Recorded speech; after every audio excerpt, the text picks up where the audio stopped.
This is the Midnight Hour.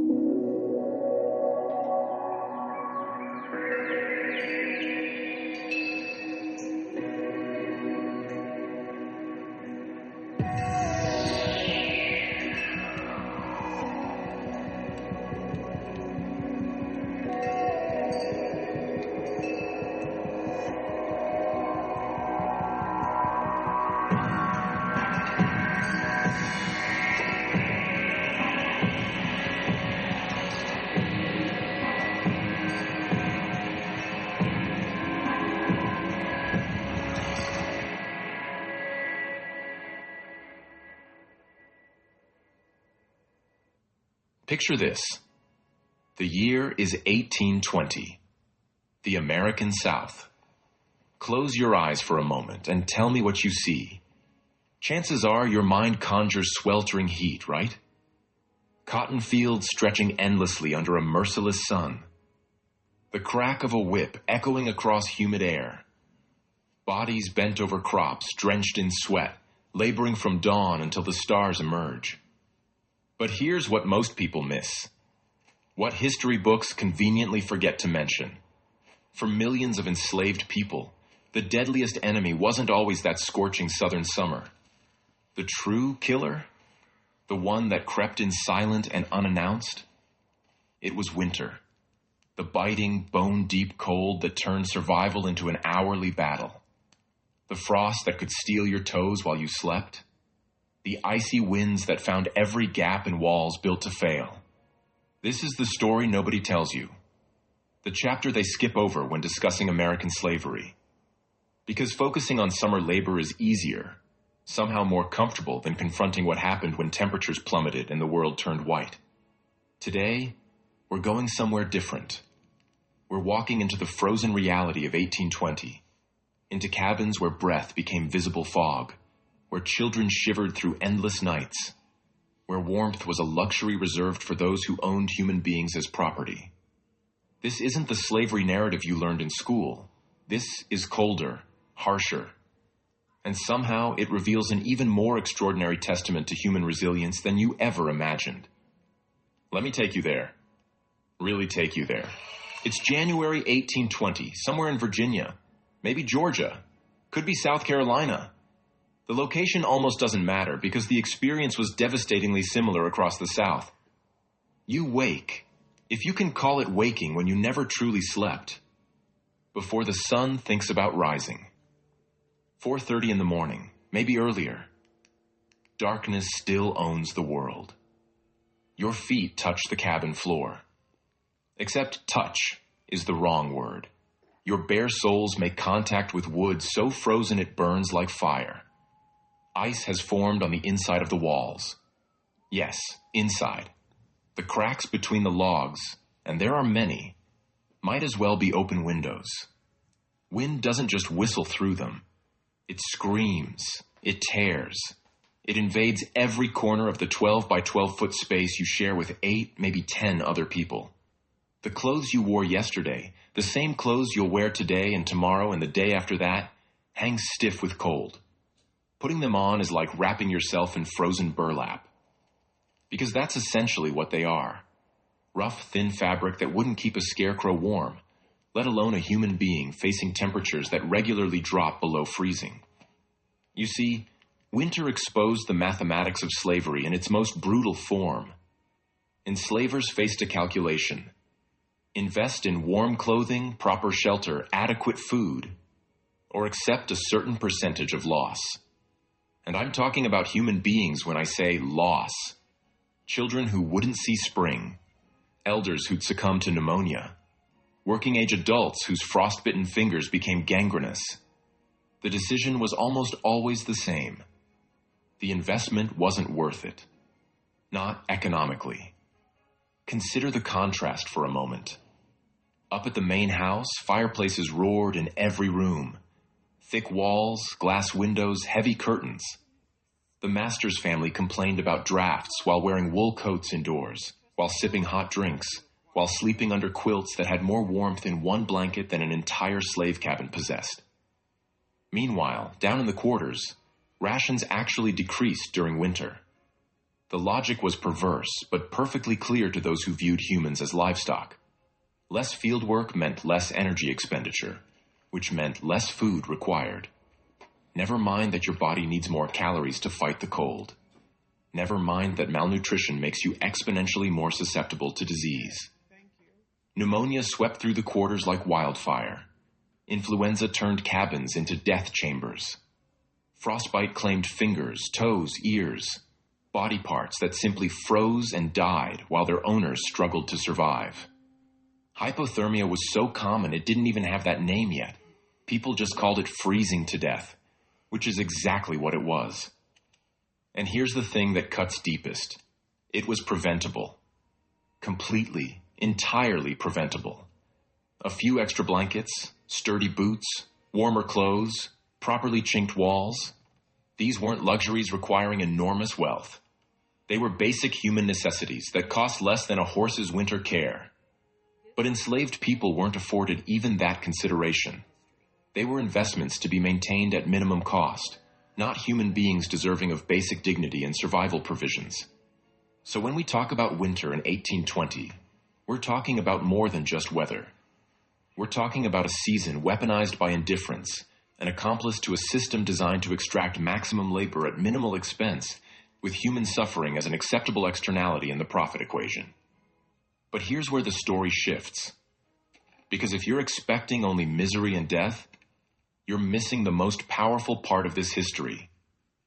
Enslaved people didn't just endure winter. They fought it. They outsmarted it. They transformed deprivation into innovation and created survival strategies so ingenious that they deserve recognition as one of the great triumphs of the human spirit. Let's start with the cabins themselves. You've already heard about the gaps in the walls, the frozen floors, the inadequate construction. The enslavers built them that way deliberately. Cheap, fast, barely functional. But enslaved people refused to accept that death sentence. They became architects of the impossible. Using mud mixed with grass and animal hair, they sealed cracks from the inside. They collected rags, any scrap of fabric they could find, and stuffed them into gaps like insulation. When paper was available, even old newspapers got pressed into service.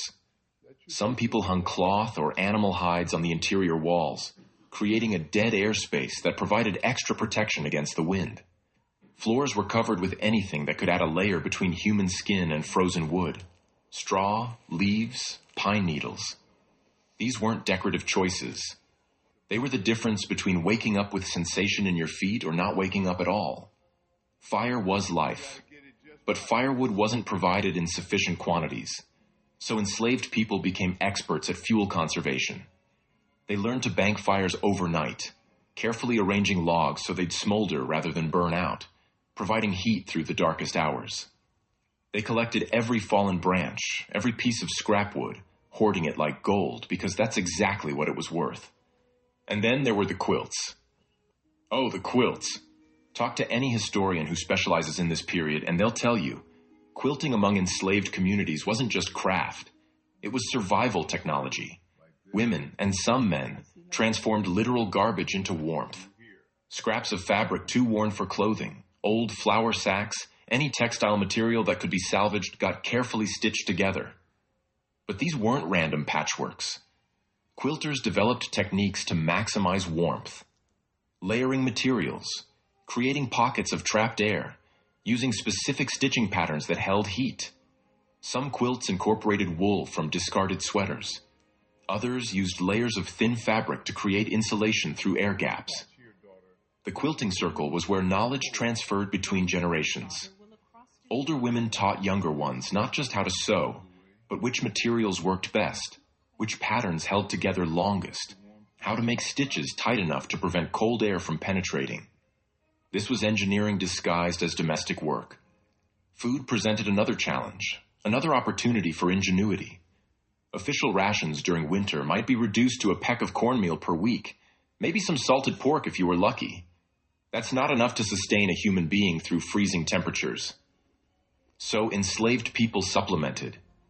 They became expert foragers, learning which plants stayed edible through winter, where to find roots and tubers under frozen ground. They set snares for rabbits, possums, raccoons, any small game that could add protein and fat to starvation rations. Some kept chickens in secret, hiding them from masters who claimed ownership of every living thing on the plantation. Fishing continued through winter for those near water. Ice fishing, if conditions allowed, setting lines at night, any method that could bring calories without permission.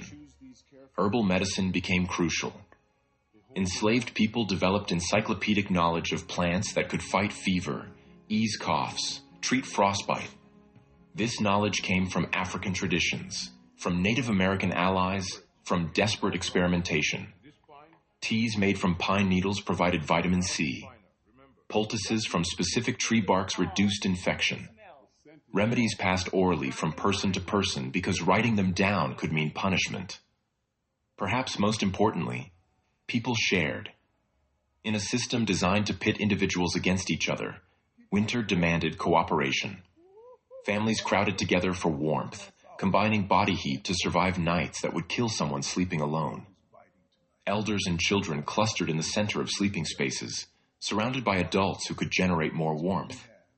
If one person managed to trap extra game, it got divided. If someone successfully foraged medicinal plants, they were shared with the sick. If a quilter finished a blanket, it often went to whoever needed it most rather than staying with the maker. This wasn't charity in the way we usually think of it. This was strategic survival, because everyone understood a fundamental truth. We survive together, or we die separately. Every patched wall, every banked fire, every shared blanket, every trapped rabbit, these were acts of resistance. Not dramatic resistance with speeches and banners, but the quiet, relentless resistance of refusing to die. Of insisting that warmth, that life itself, was worth fighting for even when the entire system said otherwise. Now before you think winter brought any relief from labor, let me stop you right there. That's another myth we need to burn down. The fields might lie dormant, yes. Cotton picking season had ended. But if you believe enslaved people got to rest during these months, you don't understand the system at all. Work didn't stop. It transformed into something arguably worse because now you were doing backbreaking labor while fighting hypothermia. Men were sent into forests with axes to clear new land. Imagine this scene. Dawn breaks over frozen woods. You're holding a steel axe head that's so cold it'll freeze to your skin if you grip it wrong. Your hands, already damaged from months of cotton picking, now face a different torture. Each swing jars your frozen joints. The physical impact reverberates through muscles that can barely generate warmth. Trees don't fall easily in winter. The wood is harder, denser. It takes more swings, more energy, more time. And all the while, you're working up a sweat that will turn ice cold the moment you stop moving. Wet clothes and freezing temperatures equal death, so you work in this horrible space between overheating and freezing, never quite achieving comfort, always dancing on the edge of hypothermia. Wood splitting for the master's fireplaces consumed countless hours. The irony wasn't lost on anyone, spending days creating warmth you'd never personally experience. The main house consumed cords and cords of wood, keeping every room heated to comfort. The quarters received perhaps a tenth of what they needed. Ditch digging continued through winter because property maintenance didn't pause for weather. Try driving a shovel into ground frozen solid. Try making any progress when earth has transformed into something closer to concrete. Your muscles scream. Your joints ache. Your feet go numb in whatever inadequate footwear you've cobbled together. Fencing needed constant repair. Livestock still required daily care regardless of temperature. Cows needed milking. Pigs needed feeding. Chickens needed tending. Animals got better shelter than the humans caring for them, a fact that didn't escape notice. Cotton processing continued indoors, where indoors often meant drafty barns barely warmer than outside. Ginning, sorting, baling. All the work of preparing harvested cotton for market went on through winter months. Your fingers, already cracked and bleeding from picking, now handled rough fibers in conditions that prevented any healing. Women faced their own brutal winter workload. Cooking for the main house meant standing for hours in kitchens that had heat, yes, but only near the fireplace. The rest of the space stayed freezing. Laundry continued regardless of weather, washing, wringing, hanging clothes in temperatures that froze water before it could drip. Spinning and weaving ramped up during winter because this was when fabric production could happen without competing with field labor. Hours at looms in unheated buildings, creating cloth that would clothe the master's family while your own children shivered in rags. And here's a particularly cruel detail. Injuries during winter work carried different consequences. A cut that might heal fine in summer became infected in winter. Frostbitten extremities developed gangrene. Pulled muscles had no time to recover because you couldn't take a day off to heal. Working injured in freezing temperatures meant compounding damage until permanent disability or death resulted. The threat of being sold south actually reversed in winter. Some enslavers in the Deep South would sell people north during winter because northern winters were harsher, and they wanted labor forces that had already proven they could survive them. The horror of family separation was constant and seasonal. Every task carried amplified danger. A fall on ice could break bones. Wet clothes could induce lethal hypothermia. Extreme cold made tools brittle, more likely to shatter and cause injury. And remember, medical care for enslaved people was minimal to non-existent. If you got hurt, you healed on your own, or you didn't heal at all. Harder, where survival wasn't just about making it through the night, but making it through the workday without dying in the process. But let's talk about something that doesn't leave physical scars. Something harder to document in historical records, yet just as devastating. What winter did to the mind. The night stretched endlessly. We're talking about darkness from 5 in the evening until 7 in the morning. 14 hours of night. 14 hours of cold, of hunger, of fear, of complete exhaustion that still couldn't guarantee sleep. Lie there in that cabin and let your mind wander to dangerous places. Where are your children who were sold last spring? Are they cold tonight? Are they even alive? You'll never know. That wondering never stops gnawing at your soul. Is this the winter when someone else gets sold? January was prime selling season for some markets. Enslavers used winter months to restructure their labor forces. So every knock at the cabin door after dark, every unusual gathering of white men, every departure of the overseer to town could signal the beginning of another family being ripped apart. The isolation intensified everything.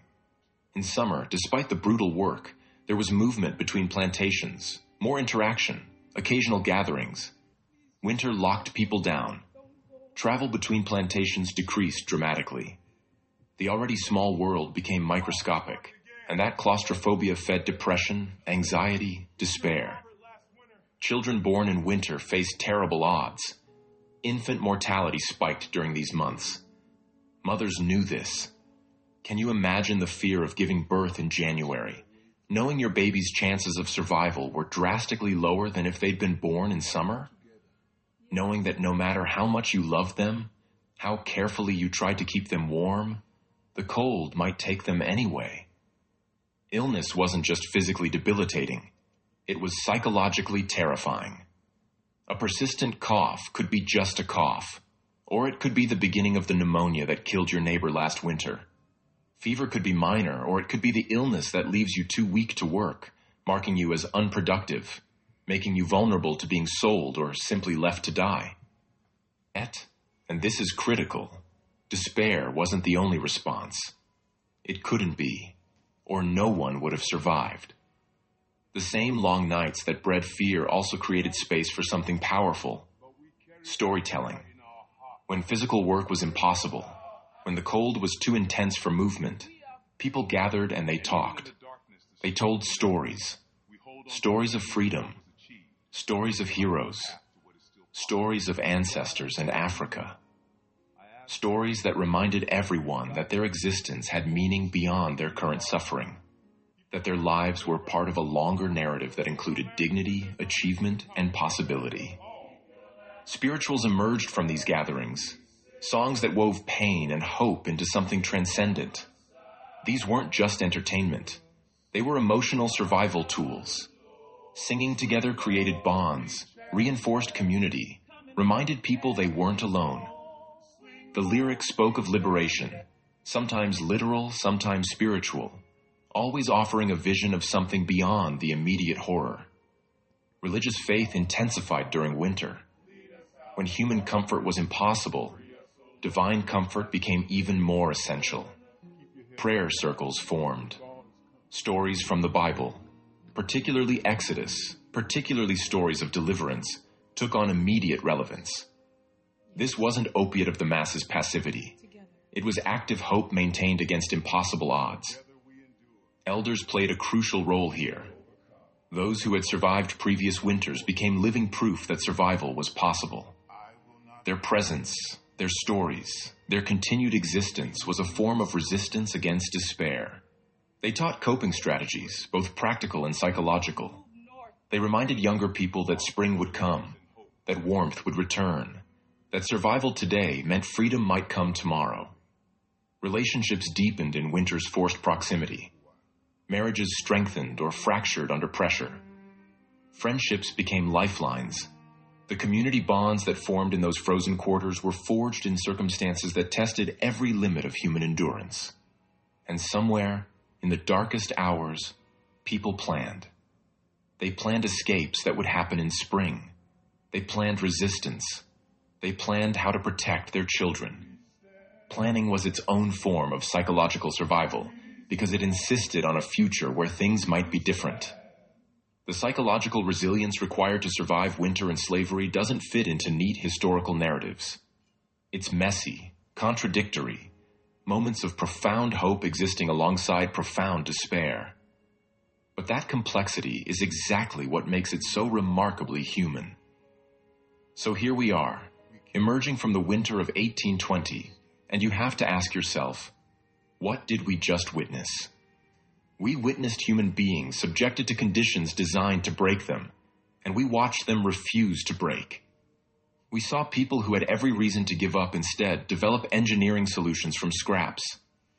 We watched communities form in spite of every effort to fragment them. We observed the preservation of knowledge, culture, and hope through circumstances that should have destroyed all three. This isn't just inspiring history. This is foundational American history that gets conveniently ignored because it's uncomfortable. Because acknowledging the extraordinary resilience required to survive slavery means acknowledging the extraordinary brutality of the system itself. Think about the layers of ingenuity we discussed.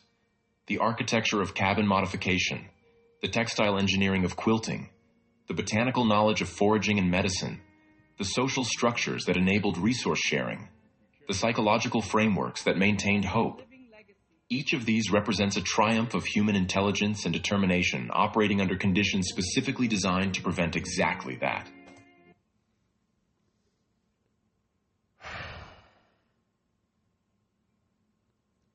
Now, get what you need. Relax. Take a moment to appreciate the warmth of the home in which you reside. Take a moment to appreciate your ability to take a moment. Let that resonate. Let it shiver down through your bones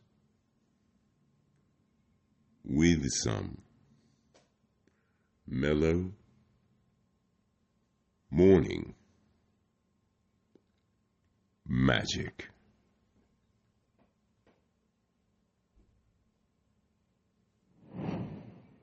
Freak, are you kidding me?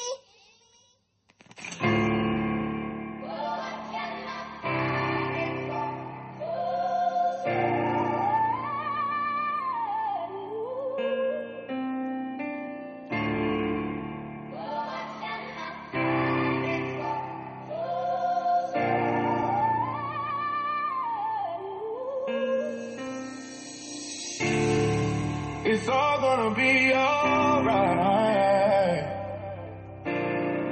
It's all gonna be just fine. We gon' make it through this dark night.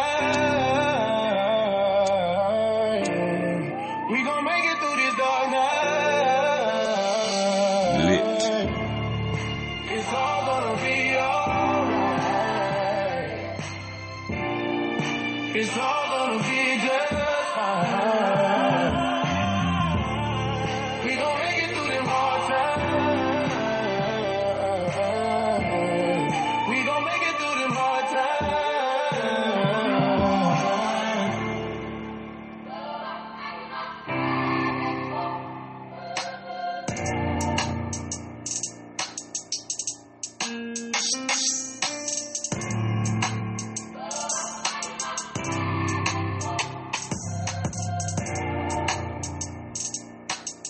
Freak, are you kidding me?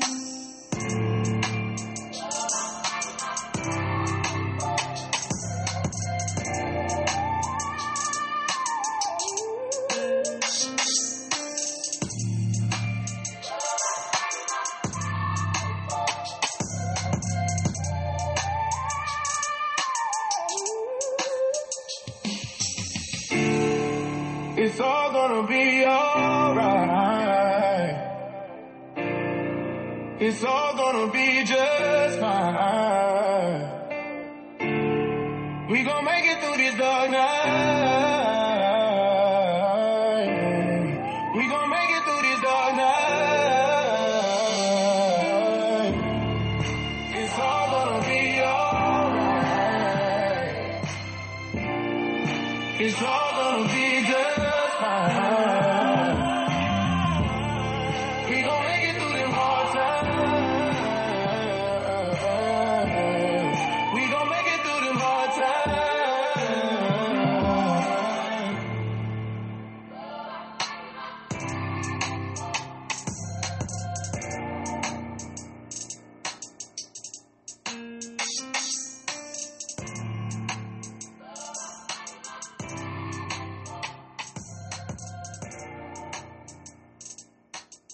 Freak, are you kidding me?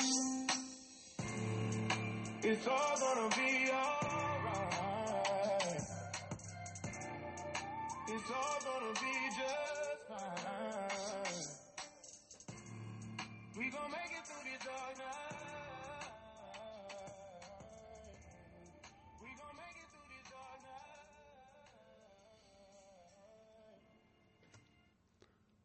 Salutations. Welcome, beloved. This is the third and final part of Ghosts. This, of course, is not the end of your education on Black history, world history, American history.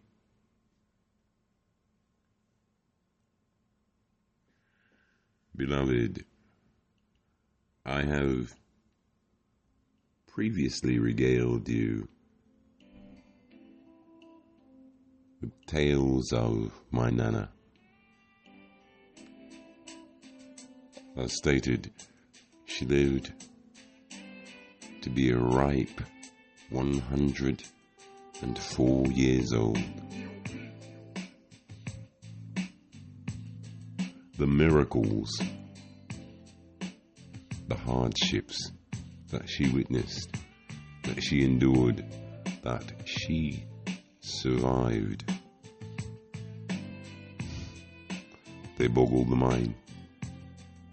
I would watch her construct, sew quilts from seemingly nothing, and in no time there would be a fully formed blanket of love, folded and ready to be used. to see someone of that age thread a needle, although it became increasingly hard, I was privileged with the honor of being able to thread a few for her. I miss you, Granny. In the meantime, do not rely solely on these types of series. Do not rely solely on what comes across your feed or what strikes your fancy or in the mood. Search. Truth is there. But if we insist on leaving it undiscovered, we are no better than those who hid it.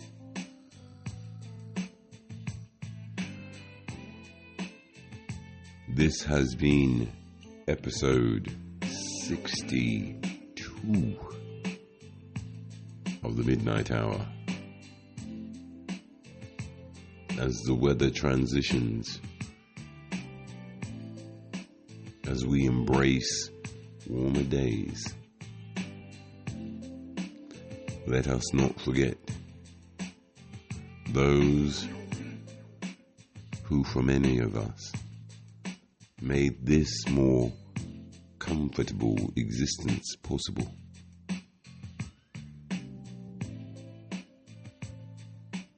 Through their endurance, their faith, their hope.